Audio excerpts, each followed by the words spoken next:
7000 பிரஜன் வரைக்கும் 10,699 ஓட்டுகள், பர்சன்டேஜ் 5% கொடுத்துருக்காங்க. ஸோ பிரஜன் வந்து அந்த பிஎடெல்லாம் எடுத்துகிட்ட பிறகு ரொம்ப ஏஜ்டு மாதிரி இருக்கிறார். அவர் ஏஜ்டு தான், எனக்கு தெரிஞ்சு அவர் ஏஜ்டு தான் அவர். அதனால் வந்து இப்போ பிஎடெல்லாம் எடுத்துகிட்டு ரொம்ப ஏஜ்டு மாதிரி தெரியாரு.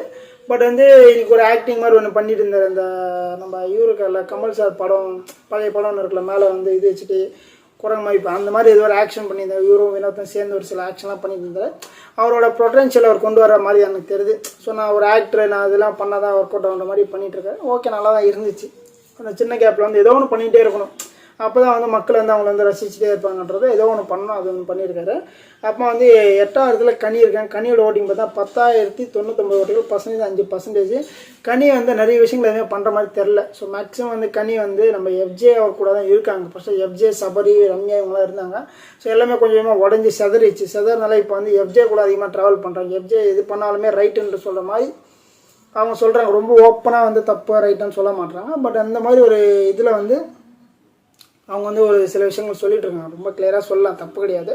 பட் அவங்க ஏதோ ஒரு மைண்ட் செட்டில் இருக்காங்க. அதுக்கப்புறம்